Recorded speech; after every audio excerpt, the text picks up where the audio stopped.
What's up, everybody? Welcome to Podcast Now Plus. I'm Alex, and in this video, I want to review Halo Season 2, Episode 3. I know I'm one day late, but I did get around to watching it today, and I gotta be honest, I actually really liked it. And Episode 1, I think, obviously had more action, but this might have been, and this is, I think, in general, it is a very structurally solid episode. It might actually be my favorite of the three, and it's because, although it's a lot of dialogue, right? In fact, in terms of what you would consider action, there's a couple, like, small little hand-to-hand, fisticuffs thing. There's, the Spartans, Chief in the outfit in the beginning, and there's some, like, tense moments there, I suppose, and then, it's over, and the rest of this episode is just talking. But you know what?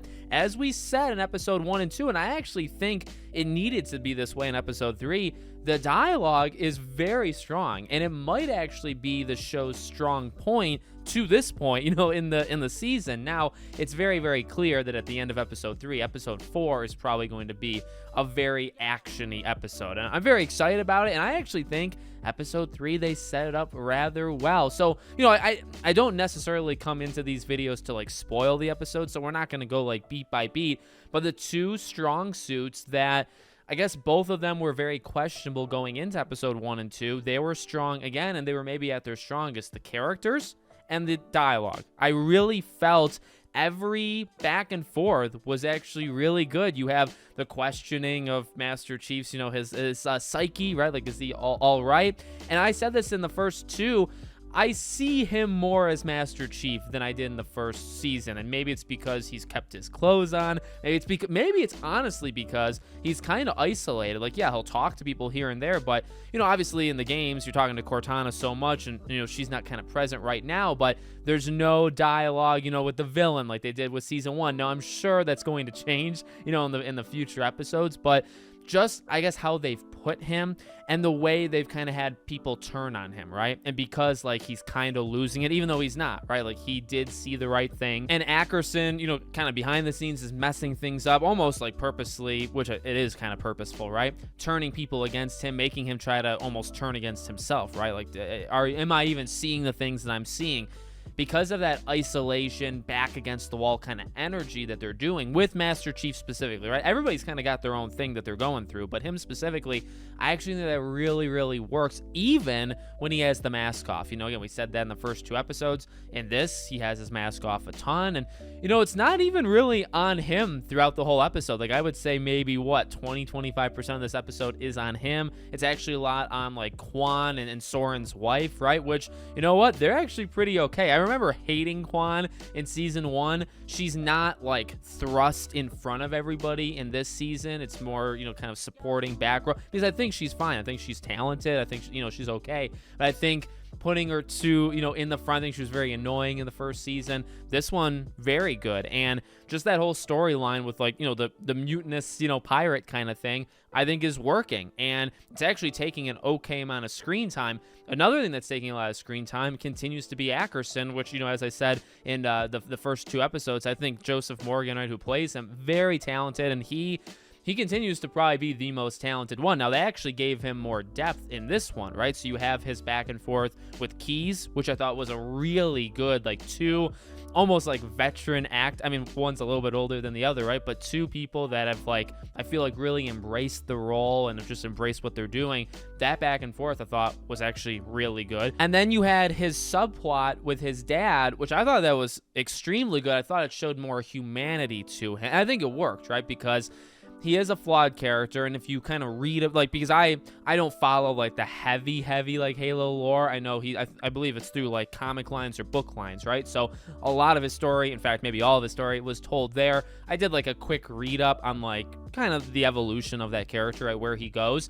He's not all bad, but he definitely has some, negative traits. And I think the show so far has done really well, where you can kind of tell, like, he almost puts on a show, but he does have some real, just, I guess, real feelings to him, real kind of ambitions to him, but some of it is a show, right? Like, I think he really portrays that as an actor really well. I think the character is really good, and this episode kind of has everything, because he's kind of playing a game. He is kind of real. I think the conversation with Keyes is very real. I think the stuff with his dad is very real, right? Like, he promises him that he's going to take him out. You have the sister thing going on, which is, the Halsey girl girl that keeps dying on her. I thought that was all really, really good. So although it wasn't actiony, number one, it was leading into it, right? Because it continues to be the Covenant are doing things, they're being hidden from the public, and everything's kind of making Master Chief out to be like he's a psycho, right? Even though like he's right. So that threat is there, and at the end of the episode, like, the attack begins, right? So like it's definitely going to happen, and you imagine episode 4 is that attack.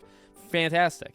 This was a very much lead-in episode that had to have a lot of people, again, just like conversing, and you're still having these different storylines, but they can connect a little bit. It's not that hard, I would say, to connect all of them, really, and that's really, I think, where they're heading. So, the more I think about it, and I don't like, it could just be me, but in season 1, like, there would just be dialogues where I would kind of piece out. Like, I would watch it, but it would just in one ear, out the other, whether it was the talent of the acting or the writing or just like the stakes, some of the stories that they're telling. You know what I mean? Like with Kai or Riz, like, these are just better, I feel, now than they were in season 1, even though it's the same people. I didn't necessarily like any of them really in season 1, but like I said, even with Master Chief, like, whether I've accepted him without his mask, and maybe that's like helped me like it more. But honestly, I don't really, because I was negative against it like 2 weeks ago, right? I still don't like that, fact about it. But I think he just like embraces the role more, whether it's him, whether it's the writing, whether it's the situations he is put in, he feels more like Chief. And if Chief were to take off his mask more often or at all in the games, I actually would see that, that parallel. I could imagine that's how they did it, or that's what they were thinking of. And, again, like, he doesn't do that. And would I prefer them to leave it on? Yes. But the story they're telling, I mean, I do get it. I just think they're doing a much, much better job. So I don't know, like, this episode, there was a ton of dialogue, and 9 times out of 10 in the last season, I would have kind of pieced out. But whether it's the talent of the writing, whether it's the talent of the acting, every kind of sub thing, and again, a lot of it's on Ackerson, right, too, they just do a really good job of keeping you engaged with these kind of minor stories that are kind of adding up, whether it's character development or the story, at large. Some of it does have to do at large. Some of it kind of maybe shows his humanity, like specifically for that example, right? So I think they've done a really good job. So I don't know. I don't know if I'd still call this show, I think last week, right, we talked about, like, is the show good or is it just, like, better? But where would you put it? It's starting to get where I would qualify it or classify it as good. Now, we're 3 episodes. I think we got 5 left, right? Because I think there's 8 in all. So we're not even at the halfway point yet. Definitely want to give it another episode or 2. But so far, I'm definitely in. And I can tell you, like, genuinely from the bottom of my heart, last year or 2 years, whenever it was, and I reviewed every episode, I would go in after the first couple where I just was like, what are they doing? Like, what is this? I went in with the thought of like, okay, here's another terrible episode. Like, let's see how bad it was. And most times it just continued to get worse. There was a couple bounce back episodes, but generally it was a downward path, right? In this season, again, bottom of my heart, I'm actually excited. Like, next week, I'm excited for that episode. Week after, I was going into this episode, I was like, ooh, I'm really kind of excited to see what they do here. And again, more dialogue, more character focus. There was no action, but that's okay, because actually they rounded that part into shape. It doesn't, and hopefully I said that last time for season 1. It doesn't always have to be fighting. Now there is a war, and you can have a lot of fighting. I think that would actually serve them well. But the writing and the talent and whatever just wasn't good enough in the first season. Now, if you have those episodes where it's like completely dialogue, you have to rely on that. I actually think they have it in them to do it, where they can use it as a fallback and they can actually pull it off, right? So here's episode 4, I guess. Let me know what you guys think in the comments. Make sure you're subscribed, bell icon turned on, and I hope to see you all on the next one.